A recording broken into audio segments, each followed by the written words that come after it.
Welcome to your personalized deep dive. So, we're diving into startup culture today. Based on that podcast episode you shared, Oh, yeah. the one that compared building a company culture to like riding a roller coaster. Right, with all the twists and turns. Yeah, exactly. And it got us It thinking. really does capture the energy, doesn't it? It does. And the podcast host is spot on. Mm. Building a company culture, a dynamic process. Oh, absolutely. Yeah, There will be highs and lows, unexpected challenges, and moments that really make you think on your feet. totally. And speaking of thinking, this deep dive is all about extracting the most valuable insights from that podcast. We want you to walk away understanding like what truly makes a company culture thrive. Absolutely. So you can apply that knowledge in a practical way. So first things first, what exactly are we talking about when we say startup culture? Well, the podcast uses this great analogy of trying to grasp smoke Oh, interesting. to illustrate how slippery the concept can be. I see. It's hard to pin down. Mm-hmm. But essentially, it's the set of values, beliefs, and behaviors that shape how a team operates. Okay. It's that invisible force that guides decisions, how people interact, and ultimately a company's success. So it's like the personality of a company. Yeah, You can kind of sense it even before you like step into the office. exactly. And the podcast really emphasized why understanding this personality is so important, not just for founders, Right, but for anyone involved in a company. exactly.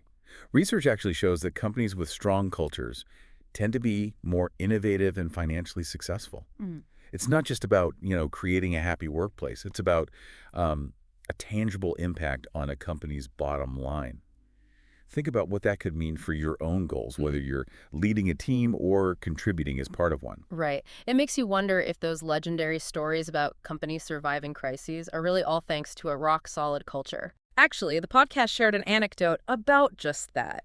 A company that weathered a major storm because of the strong bonds and shared values they had built as a team. That's what's so fascinating about culture. Yeah. It's not just a theory. That story highlights how a strong culture can become a company's secret weapon. Oh, I like that. A secret weapon. Yeah, especially when things get tough. It can mean the difference between sinking and swimming. Okay, so we know it's important, but how do we actually build a strong culture? Right. The podcast broke it down into a few core elements, kind of like essential ingredients in a recipe. I'm curious to unpack those. What was the first one again? The first one they highlighted was shared values. Okay. They're like the foundation of a house. Yeah. Everything else is built on top of them. They guide the company's decisions and shape how the team behaves. So it's more than just a list of buzzwords on the company website. It Exactly. has to be something that people actually believe in and live by. Exactly. The podcast gave the example of a startup that truly valued innovation. In that kind of environment, everyone, from the intern to the CEO, should feel empowered to take risks, challenge assumptions, and constantly look for new ways to do things. Right. That value has to permeate every level of the organization. That makes sense. If you say you value something, but your actions don't back it up, people will see right through it. Right. It's all about consistency. So what was the next ingredient in this culture recipe? The next one was open communication. Okay. They emphasized the importance of fostering a culture where information flows freely and people feel comfortable speaking their minds. That reminds me of something I've been grappling with lately. How can you tell if your team truly feels comfortable speaking up? Are there signs you should watch out for? Maybe subtle hints that people are holding back? That's a great question. And it gets to the heart of something called psychological safety. It's about creating an environment where people feel safe to express themselves, share ideas, and even make mistakes without fear of being judged or punished. So if you're noticing that people are hesitant to share their ideas or challenge the status quo, that could be a red flag. Right. Maybe they're worried about how their feedback will be received or whether it's safe to disagree with the boss. Precisely. And fostering psychological safety requires more than just saying, my door is always open. It's about actively soliciting feedback, creating opportunities for open dialogue, and responding to criticism constructively. Mm. It's about demonstrating through your actions that you genuinely value diverse perspectives and dissenting opinions. That makes a lot of sense. It's not just about talking the talk, it's about walking the walk when it comes to creating a culture of open communication. Exactly. Now, building on that idea of open communication, the podcast also emphasized the importance of empowerment and autonomy. They use this really charming analogy of a child with a paintbrush. Oh, I love a good analogy. Tell me more about this one. How does a child with a paintbrush relate to company culture? Well, the idea is that when team members feel empowered to make decisions, take ownership of their work, and explore their own ideas, they're more likely to unleash their creativity and come up with, innovative solutions. Like a child with a paintbrush, they're free to express themselves and create something beautiful. So it's about giving people the freedom and the tools they need to do their best work Yeah, without micromanaging them. exactly. Exactly. It's about trusting them to make decisions, giving them the space to experiment, and encouraging them to take risks. Now, all this talk about empowerment and innovation makes me think about recognition. Mm. If you want people to feel valued and motivated, you have to acknowledge their hard work and celebrate their successes. Absolutely. Yeah. The podcast highlighted the importance of recognizing and appreciating achievements, both big and small. It's about making people feel seen and valued for their contributions, which can be incredibly motivating. I remember when I was working on. It can, Mhm. and it reinforces those behaviors and values that contribute to a thriving culture. But, let's not forget, startups are notorious for facing unexpected challenges. Right, right. That's where the next element comes in: adaptability and resilience. Makes sense. If you're working in a fast-paced environment, things are bound to change quickly. Yeah. How did the podcast address that? Well, they made a great point about the startup world being like navigating a constantly shifting landscape. Okay. To thrive in that environment, you need a culture that embraces change Yeah. and encourages flexibility. So it's not just about being able to, bounce back from setbacks, Right. but also about being proactive and anticipating change. Exactly. And that means encouraging a growth mindset within the team. Okay. That idea that challenges are opportunities for learning and development. It's like that saying, if you're not growing, you're dying. Right. Okay, so we've covered some of the key ingredients of a strong startup culture. But I'm curious, how does all of this translate into real-world innovation? That's where it gets really interesting. The podcast used this vivid analogy of throwing confetti at a party Okay. to illustrate the point. Okay. When people feel safe to share their ideas, no matter how wild or out there they might seem, that's when creativity really explodes. So it's about creating a space where people feel comfortable taking risks and thinking outside the box without worrying about judgment. Exactly. And the podcast offered some practical tips for encouraging that kind of environment. For example, they suggested hosting brainstorming sessions where all ideas are welcome, even the seemingly crazy ones. Right, right. That Yeah. takes the pressure off. Exactly. It allows people to be more playful and experimental with their thinking. Yeah. What other practical tips did they mention? They also talked about the power of hackathons. You mean those events where people come together to work on a specific problem or project in a short amount of time? Yes. Hackathons can be a fantastic way to foster collaboration, encourage out-of-the-box thinking, and inject some fun and energy into the work environment. Plus, they can lead to some truly groundbreaking ideas. It sounds like a great way to shake things up and break out of routine thinking. Now, before we move on, I want to touch on something you mentioned earlier, psychological safety. Yeah. How can leaders actually foster that sense of safety within their teams? It seems so important, but also kind of intangible. It is intangible, but it's not impossible. One practical step is to encourage regular feedback, both giving and receiving. Okay. And not just the annual performance review kind of feedback, but ongoing informal feedback that becomes part of the culture. So making it a habit to check in with each other, Right. to ask for input, Yeah. and to offer constructive criticism in a way that feels supportive rather than threatening. Exactly. And it's about responding to feedback gracefully, even when it's not what you want to hear. It's about showing that you're willing to learn and grow from feedback, even if it comes from someone who's more junior than you. That makes a lot of sense. It's about creating a culture of continuous learning and improvement where feedback is seen as a gift rather than a threat. What else can leaders do to cultivate psychological safety? Another key is to model vulnerability. It's amazing how much it can change the dynamic when leaders are willing to admit they don't have all the answers, that they make mistakes, and that they're still learning. It makes them seem more human and relatable. Right. Right. It breaks down that barrier between the boss and the employee. Exactly. And it creates space for others to feel comfortable being vulnerable as well. Exactly. It's about creating a culture where it's okay to not be perfect, where it's okay to ask for help, and where it's okay to try something new and fail. Speaking of trying new things, the podcast also emphasized the importance of continuous learning and professional development. Absolutely. Investing in your team's growth is essential for fostering a culture of innovation, providing opportunities for training, workshops, mentorship, and even just encouraging people to explore new areas of interest can make a huge difference. It shows that you value your team's development, not just as employees, but as individuals. Yes. It also signals that you're committed to staying ahead of the curve, which is crucial in the fast-paced world of startups. Now, I know we've been talking a lot about internal factors, but the podcast also touched on the impact of external forces, right? They did. And I think it's an important point to consider.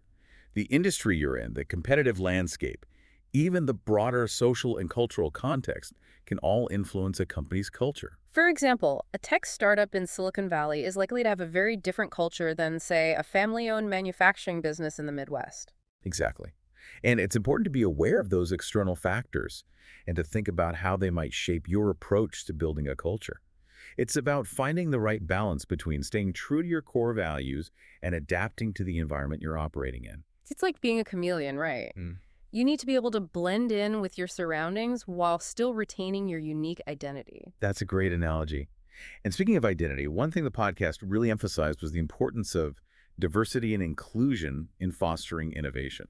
That makes sense. The more diverse perspectives you have represented in your team, the richer your ideas and solutions are likely to be. Exactly.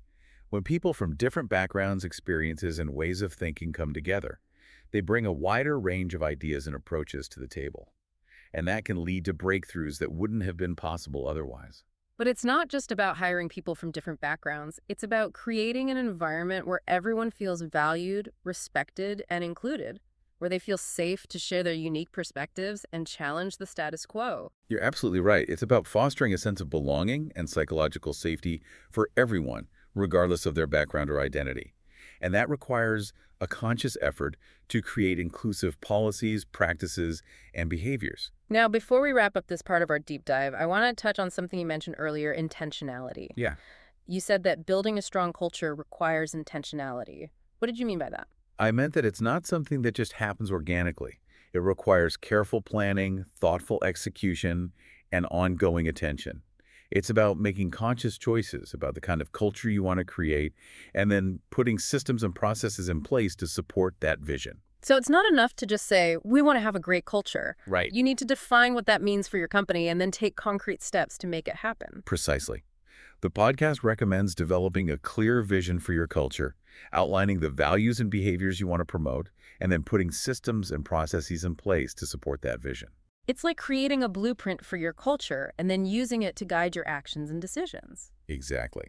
And it's important to remember that culture is not static. It needs to be constantly nurtured, refined, and adjusted to meet the changing needs of your company and the market. Just like a garden, right? It needs regular tending to thrive. So how do you keep your finger on the pulse of your culture and ensure it's evolving in the right direction? That's where things like regular culture surveys, focus groups, and feedback from employees at all levels come into play. It's about gathering data, listening to your team, and being willing to make adjustments along the way. It sounds like building a strong culture is a continuous journey of learning and adaptation. It absolutely is.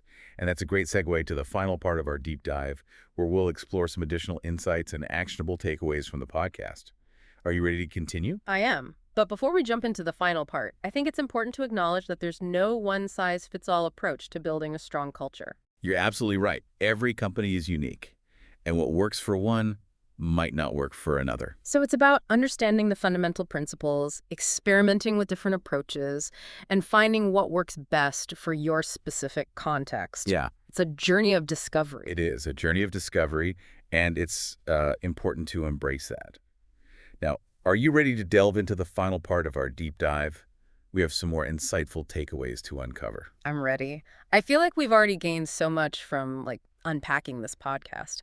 One thing that really stuck with me is that idea that building a strong culture is an ongoing process. Right. It's not a one-time project you can just check off your list.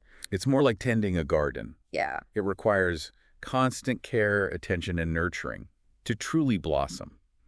There are no shortcuts or quick fixes when it comes to building a company culture. And it can't just be a top-down initiative. Right. It requires buy-in and participation from everyone in the organization. Absolutely. It's a collective effort, and everyone has a role to play in shaping and maintaining the culture. Another key takeaway for me was the importance of aligning your culture with your company's mission and values. Yeah, It's not just about creating a fun and engaging work environment, it's about making sure that your culture reflects the core principles that drive your business. you're right.